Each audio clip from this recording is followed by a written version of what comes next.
Olá, que as bênçãos e a paz de Deus esteja contigo e toda a sua família nesse dia. Essa semana estudamos a lição 2, que tem como título Judas Iscariotes. O texto bíblico de João 6, 70 e 71 diz assim: Respondeu-lhe Jesus: Não vos escolhi a vós os 12? Um de vós é o diabo. E falava de Judas Iscariotes, filho de Simão, porque era este quem o havia de trair, sendo um dos 12. E o texto desejado de todas as nações, que a nossa lição traz aqui para nós, diz assim: Embora Judas tenha aceitado o cargo de ministro de Cristo, não se entregou para receber o molde divino. Sentia que podia manter seu próprio modo de pensar e opiniões e nutria uma mentalidade crítica e acusadora.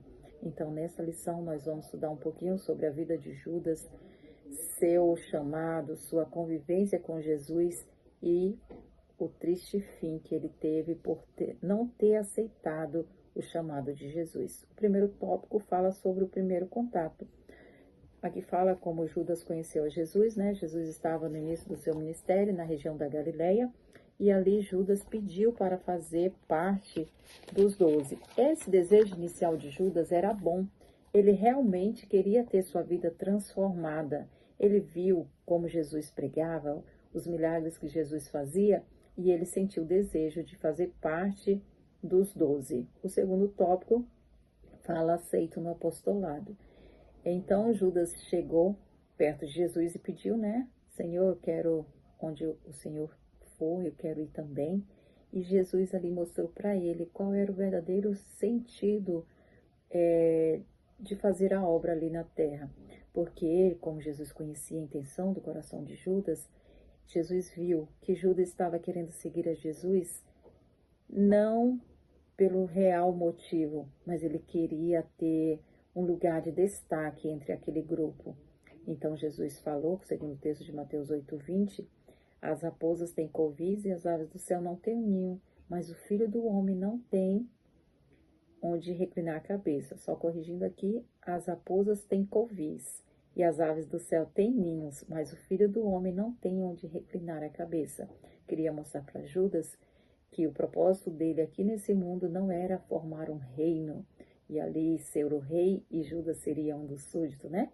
Mas fazer uma obra humilde entre aqueles que estavam precisando dele.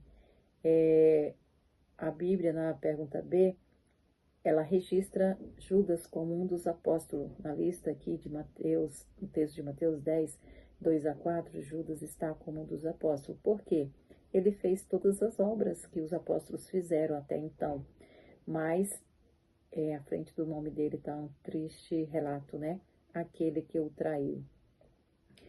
Ele fazia parte daquele grupo, mas não fez parte do verdadeiro propósito para o qual foi chamado. E a pergunta C diz que a traição de Judas havia sido profetizada. Eu quero enfatizar aqui o texto de João 6, 70, que diz assim: Não vos escolhi vós a 12, um de vós é o diabo. E quero dizer que aqui no texto não vem citando o nome de Judas inicialmente. Fala assim: E isso dizia ele de Judas Iscariotes, filho de Simão, porque este o havia de entregar, sendo um dos 12. O texto de João foi escrito após, né? Após a traição. Até porque o de Salmo diz assim: Até o meu próprio amigo íntimo, em quem eu tanto confiava que comia no meu pão, levantou contra mim o seu calcanhar. Poderia ser um outro, não Judas, porque a lição toda vem falando que o propósito de Deus era salvar Judas. Ele fez vários apelos ao coração do apóstolo, mas esse negou esses apelos.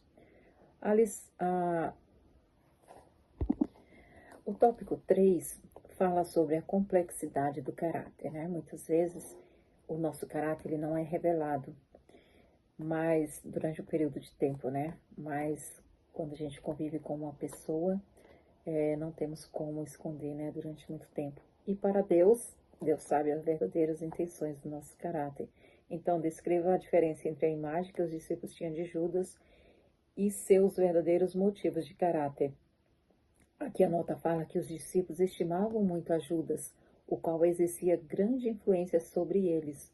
Os discípulos tinham uma alta opinião de sua própria qualidade e consideravam seus companheiros bastante inferiores a ele em intuição e capacidade. Então aqui fala que os discípulos estimavam muito a Judas, mas Judas já considerava os discípulos inferior a ele. Judas se sentia superior, mas Deus conhecia a verdadeira intenção do seu caráter, né? E o finalzinho da nota diz assim: mas aos olhos de Deus, ele não passava de um ladrão.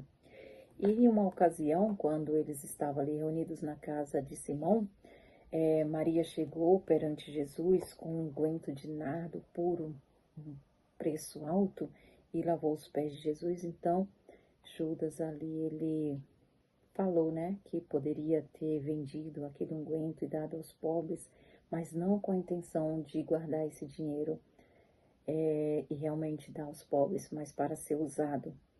E a obra de Cristo em favor de Judas, no quarto tópico, continua a história, como Cristo procurou apelar ao apóstolo ganancioso. Então, naquela ocasião, Jesus não fez uma acusação direta para Judas. Judas, você está falando isso porque quer ficar com dinheiro para você e tal? Não. Mas ele falou com bastante brandura: deixai-a para o dia da minha sepultura, guardou isso, porque os pobres sempre tendem convosco, mas a mim nem sempre me tendes. Essa afirmação de Jesus queria levar Judas a entender a verdadeira missão, sua verdadeira missão, né? Jesus daria a vida por ele. E a letra B descreve o caráter pastoral que nosso bom pastor demonstrou com Judas. Jesus queria quebrantar o coração de Judas, tratando com amor. O texto de Salmos diz: esqueceu-se Deus de ter misericórdia? Sabemos que não. O texto de Salmo diz: Senhor, és um Deus cheio de compaixão e piedoso, sofredor e grande em benignidade e em verdade. O último tópico, o ato final, quando Jesus fez seu último esforço em favor de Judas, e na sequência, o que o infeliz apóstolo finalmente fez? Então ali, quando Jesus lavou os pés do discípulo, ele estava mostrando para Judas que ele poderia ser transformado, seu coração poderia ser lavado, mas aquele coração continuou duro. O orgulho dele, né, não deixou com que ele fosse aos pés de Jesus e confessasse as suas falhas. E ele saiu dali para voltar com a corte que prenderia Jesus. O verdadeiro apelo de amor foi desatendido por ele, por Judas.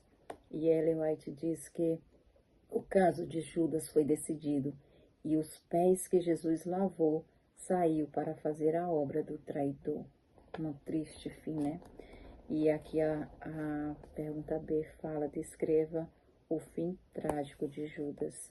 Então Judas saiu dali, daquele local, e vendo, né, que seu caso estava decidido, o texto diz que ele foi se enforcar.